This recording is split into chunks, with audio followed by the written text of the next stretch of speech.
Olá, galerinha do terceiro ano do ensino médio. Nós vamos agora tratar do terceiro vídeo da nossa série, a formação do Estado de Israel, a divisão da Palestina. Lembrando que é importante vocês assistirem o vídeo número 1, que fala do processo de formação do Estado de Israel, no vídeo número 2, que fala das guerras árabes israelenses, e agora o vídeo 3, que nós vamos tratar dos grandes acordos internacionais na Palestina, no período da Guerra Fria, onde nós vamos ter a formação do Estado de Israel. Bem, entre os grandes acordos internacionais, nós vamos começar pelo Acordo Camp David de 1979, onde o presidente do Egito, Anwar Sadat, e o dirigente israelense Menahem Begin, num encontro promovido pelo Jimmy Carter, presidente americano, vão assinar o Acordo Camp David.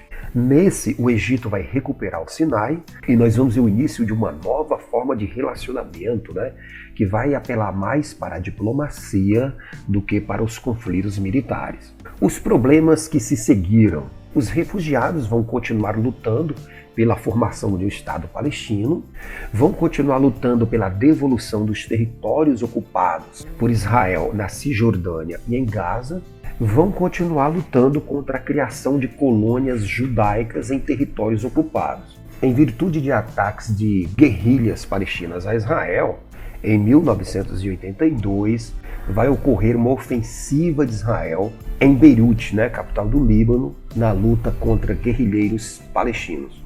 A Intifada. A partir de 1987, começa das regiões ocupadas da Cisjordânia e de Gaza um ativismo palestino de resistência e enfrentamento às forças militares de Israel presentes na região, que vai ser chamada de Intifada, que é a revolta das pedras em árabes, que é quando jovens, adolescentes, mulheres, crianças vão se armar de pedras para atirarem contra o exército, os tanques das forças armadas israelenses. O Acordo de Oslo vai ocorrer com o final da Guerra Fria, no início da década de 90, na Noruega, e ele vai dar conta de uma série de outros acordos, como, por exemplo, a neutralização do Iraque, que era financiador da OLP, de Yasser Arafat, que nós tratamos no vídeo anterior, do fim da Guerra do Golfo, da pressão americana pelo fim do radicalismo israelense contra os árabes, da diplomacia política, que agora vai ganhar força, vai substituir muitos conflitos armados, e do Acordo de Paz em Washington de 1993 entre Isaac Rabin de Israel e Yasser Arafat da Palestina, mediada pelo governo americano. O assassinato de Isaac Rabin e os retrocessos.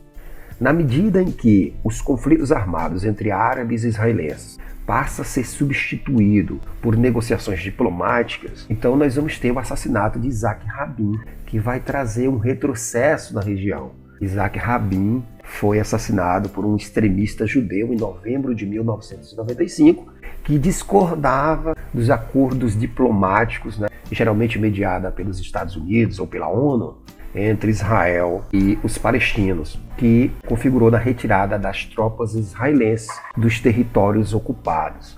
O novo ministro Benjamin Netanyahu, do partido Likud, o novo ministro vai assumir o poder e ele era contrário à devolução dos territórios palestinos. E em setembro de 2000, os palestinos iniciam uma nova intifada, a Guerra das Pedras. Ataques terroristas de palestinos versus ataques fulminantes de tropas israelenses por tanques de guerras vão ocasionar centenas de mortes em ambos os lados. Nessas imagens nós podemos ver um pouco do resultado desses conflitos. O cerco israelense a Yasser Arafat da OLP em 2001.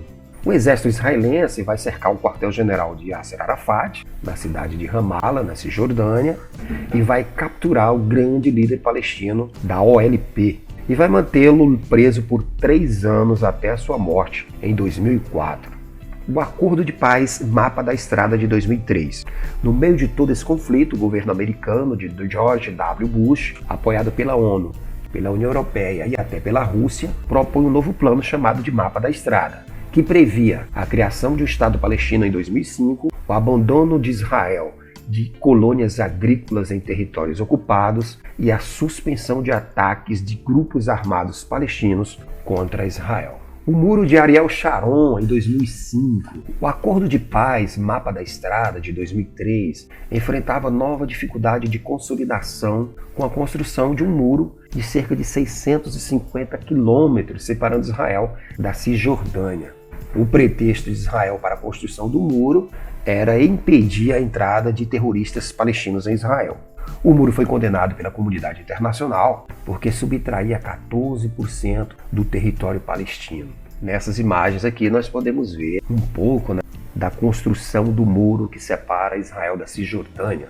A existência e o traçado da construção são contestados sobre aspectos políticos, humanitários e legais. O Tribunal Internacional de Justiça de Haia o declarou ilegal em 2004, pois a barreira corta terras palestinas e isola cerca de 450 mil pessoas. Israel não acatou o parecer da Corte Internacional e a construção da barreira prossegue, como um entrave à construção da paz entre árabes e israelenses na Palestina. Conclusão: a população de Israel convive com o medo constante dos ataques terroristas palestinos. Os palestinos sofrem com os ataques violentíssimos das forças armadas israelenses por não terem uma terra própria, um estado próprio. A OIT, Organização Internacional do Trabalho, revela que 2/3 da população palestina vive em regiões de conflito e em condições socioeconômicas abaixo da linha da pobreza, e de acordo com a ONU, milhares de palestinos são refugiados mundo afora. Bem, espero que vocês tenham gostado. Assistam o vídeo quantas vezes for necessário para ajudá-los a responderem às atividades das plataformas. Façam a leitura do slide. Vocês podem também dar uma pausa aqui nesse slide, revisão, e fazer uma leitura. Um abraço em todos e até a próxima!